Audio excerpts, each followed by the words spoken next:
Olá pessoal, eu já não vou falar mais bom dia, nem boa tarde, nem boa noite, né? Vocês assistem a hora que vocês querem, tem uma turma da manhã, outra turma da tarde.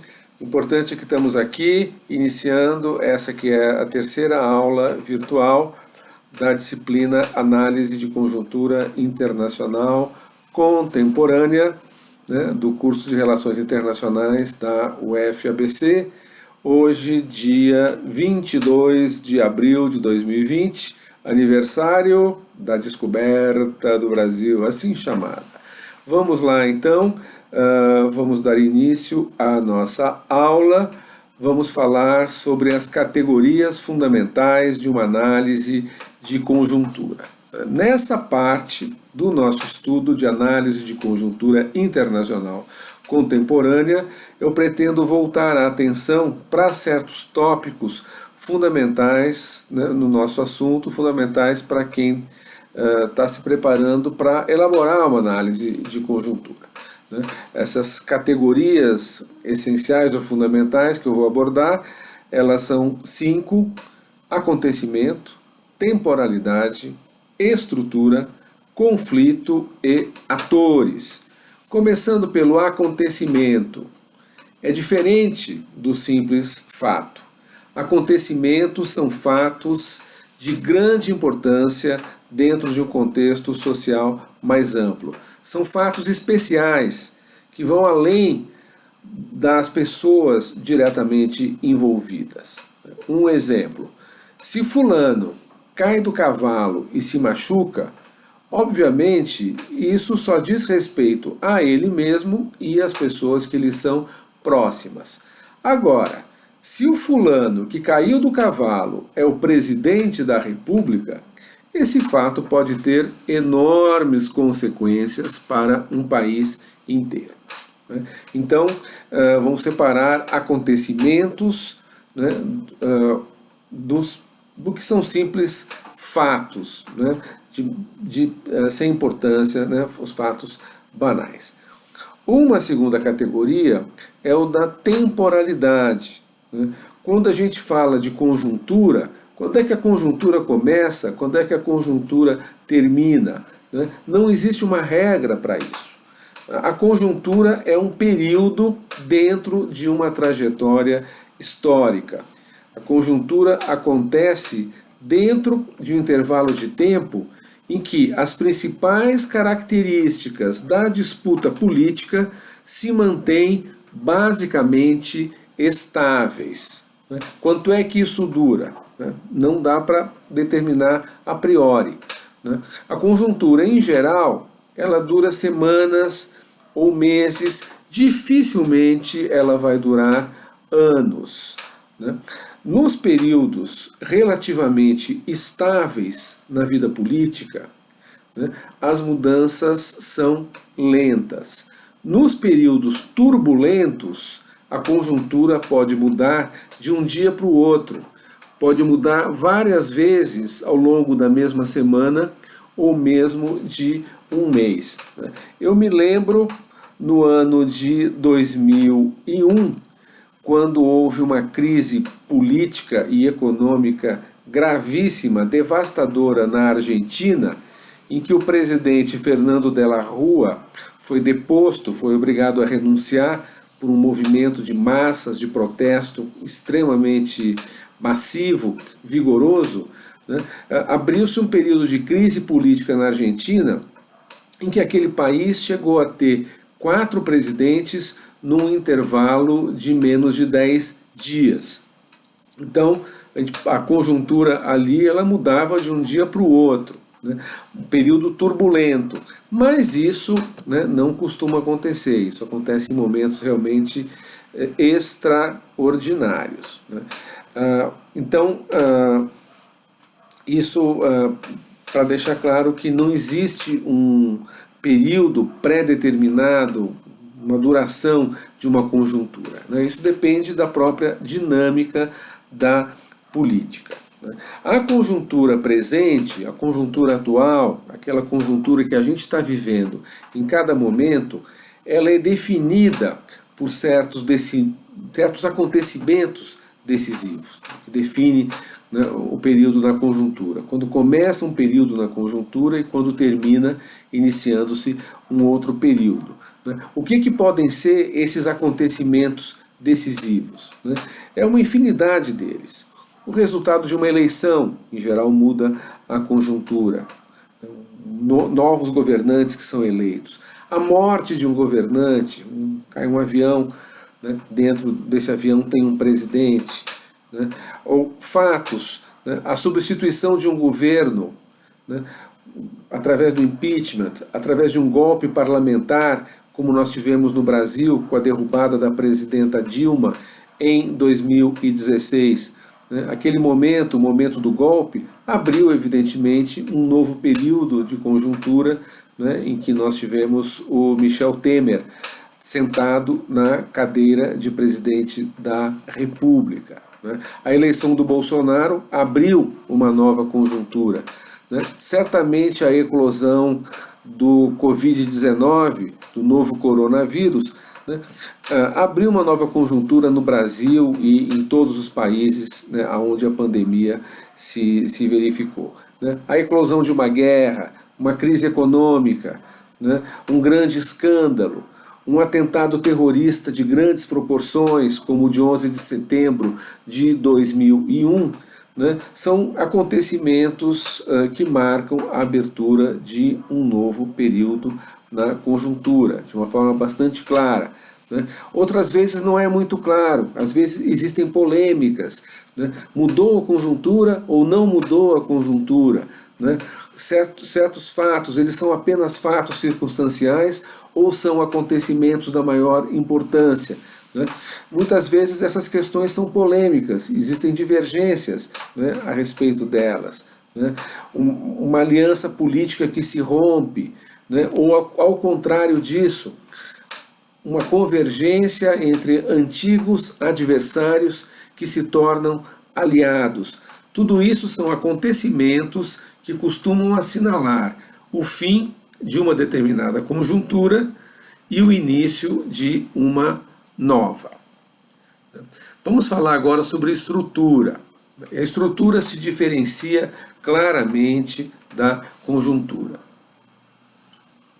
Estrutura é um conceito que se refere a elementos que se mantêm estáveis, fixos, durante longos períodos numa dada sociedade. A estrutura, ela se compõe de características relativamente permanentes dessa sociedade. Características que, em geral, não se alteram com as mudanças de governo e nem com acontecimentos específicos, por mais espetaculares que sejam esses acontecimentos. Mas vejam bem, não é que a conjuntura não muda, ou não mude, né? E sim que essas mudanças estruturais, elas costumam ser mais lentas, elas costumam ocorrer de uma forma gradual, de uma forma quase imperceptível no plano do dia a dia. É sempre assim? Não. Existem certas circunstâncias muito especiais, circunstâncias extraordinárias, em que os elementos estruturais de uma dada sociedade mudam de uma forma abrupta, de uma hora para outra. Esses momentos extraordinários, esses momentos especiais, são as revoluções, as grandes revoluções sociais, acontecimentos muito raros na história de uma sociedade. Naquilo que nos interessa mais de perto, que é a análise de conjuntura, é importante assinalar que quando se fala da estrutura de uma sociedade, o elemento mais importante, não o único, mas o mais importante, são os fatores econômicos. Por exemplo, para entender o Brasil, é preciso levar em conta a imensa desigualdade social existente no nosso país, a concentração brutal da riqueza nas mãos de poucas pessoas, em contraste com a pobreza da ampla maioria. Então, a concentração da renda no Brasil, né, também a concentração regional da riqueza no Brasil, uma riqueza concentrada no Sudeste, no Sul do país, em prejuízo do Norte, do Nordeste. Né, isso é um elemento estrutural da sociedade brasileira que deve ser levado em conta, né, numa análise de conjuntura. Quando se fala da Venezuela, né, um outro país, um elemento estrutural que precisa ser levado em conta na realidade da Venezuela é que se trata de um país em que a economia é extremamente dependente da exportação de um único recurso natural, que é o petróleo. Já no México, existe como elementos estruturais a força do narcotráfico na sociedade mexicana.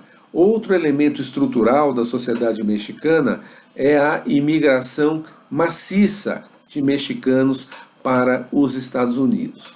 Esses são dois elementos estruturais sempre presentes quando se analisa a conjuntura mexicana. A estrutura, ela envolve também fatores políticos. Por exemplo, a China. A China é um país que há mais de 70 anos vive sob um regime autoritário, em que todas as decisões importantes são tomadas pelo Partido Comunista. Esse é um elemento estrutural que vai muito além da conjuntura chinesa. Para se entender a conjuntura na China, né, há que se levar em conta as características particulares do seu regime político. Já os Estados Unidos são formalmente uma democracia. Lá, os governos são formados por meio de eleições, de 4 em 4 anos. Porém, na prática, quem dá as cartas são somente dois partidos, o Partido Republicano e o Partido Democrata, partidos que têm diferenças muito pequenas entre si. Quando alguém nos Estados Unidos tenta propor um caminho alternativo, como foi o caso recente do Bernie Sanders, esse caminho é bloqueado por uma máquina política muito poderosa, por interesses econômicos que se mostram decisivos na cena política, anulando em grande parte as vantagens da democracia. Quando se fala em estrutura, também é necessário levar em conta questões ideológicas, questões culturais, questões religiosas. Um exemplo é, quando se fala de Oriente Médio, a rivalidade existente entre xiitas e sunitas, dois ramos da mesma religião, que é a religião islâmica ou muçulmana. Um outro cenário, né, em que fatores culturais, né, têm um peso, né, estrutural na sociedade é na Europa. Na Europa, como sabemos, existe um preconceito amplamente generalizado contra imigrantes de outras partes do mundo, imigrantes da Ásia, da América Latina, da Ásia, imigrantes com aparência, com práticas culturais diferentes daquelas dos europeus nativos, costumam ser discriminados. Esse é um elemento estrutural, né, que com muita frequência acaba tendo um peso grande nas questões de conjuntura nos países europeus, né, especialmente no período atual, em que a gente vê a ascensão de forças fascistas, forças de extrema direita, né, uma tentativa de certos setores da cena política de utilizar os imigrantes como bode expiatório para problemas daqueles países, como desemprego, etc. Então, é preciso levar em conta isso, a existência de elementos estruturais que vão limitar as possibilidades dos atores, né, presentes na conjuntura. Aqui, nesse ponto, é inevitável a gente fazer uma referência ao que disse Karl Marx sobre isso. né? Numa das suas citações mais famosas, né, mais recorrentes, Marx ele afirma que os seres humanos fazem a história, mas não de acordo com a sua própria vontade, e sim a partir de uma base pré-existente, a partir da herança deixada por aqueles que vieram antes, né? Ou seja, para Marx, a história está sempre em aberto. Não existe um determinismo que empurre os acontecimentos apenas num único sentido possível, o que seria uma visão fatalista da história. Porém, né, Marx adverte que existem sim limites muito concretos para a ação humana, né, para a nossa possibilidade de mudar a realidade social. Quem viola essa regra costuma se dar mal, costuma agir de uma forma voluntarista. São aqueles atores que dão passos maiores do que as pernas, que não conseguem avaliar de uma forma realista as suas possibilidades. Um outro ponto que é importante a gente abordar diz respeito à categoria do conflito. Análise de conjuntura é uma forma de conhecimento, ou um instrumento de conhecimento situado no campo da política. E política é conflito na sua essência. É claro que política também é cooperação, porém, sem o conflito não existiria política. Vamos imaginar um mundo onde todas as pessoas pensassem do mesmo modo, um mundo onde todos os interesses fossem capazes de coexistir em harmonia. Num mundo assim, não existiria política. Política ela é o campo do conflito. Existe um grande pensador alemão, Clausewitz. Clausewitz é um clássico, né, da política, ele é o grande teórico da estratégia militar. 300 anos atrás, Clausewitz escreveu que a guerra é a continuação da política por outros meios. Então ele faz uma associação entre guerra e política. Conflito é o elemento comum entre essas duas coisas. O que move a política, então, é o conflito, é a luta entre os atores, né? Atores movidos por ideias e por interesses contraditórios. A mudança ela tem muito a ver com o conflito. Sem o conflito não existe mudança. O motor da mudança em qualquer área da vida humana ou da própria natureza é o conflito. Essa é uma visão filosófica, né, que é denominada de dialética. O grande filósofo moderno da dialética é um outro alemão chamado Hegel, né, o pai da dialética moderna. Ele aponta então o conflito como motor das transformações, o motor da mudança. Sem o conflito, segundo Hegel, nós viveríamos num mundo estagnado, um eterno presente, tanto na vida social quanto no próprio plano da natureza. Na minha abordagem, eu valorizo muito essa ideia do conflito. Fazer análise de conjuntura é olhar para o conflito existente dentro de uma sociedade, existente dentro de um contexto regional, né, existente no âmago, no interior de um determinado tema. A análise de conjuntura vai abordar um momento ou período específico desse conflito, sempre buscando entender qual é a correlação de forças entre os atores que estão em luta, que estão em disputa, né, que estão envolvidos nesse dado conflito. Quem analisa a conjuntura, então, vai tentar entender quais são os recursos de poder disponíveis a cada um desses atores decisivos dentro daquele período que se está estudando. o analista de conjuntura, ele vai tentar identificar quais são os atores que estão se fortalecendo e quais são os atores que estão se enfraquecendo naquele período.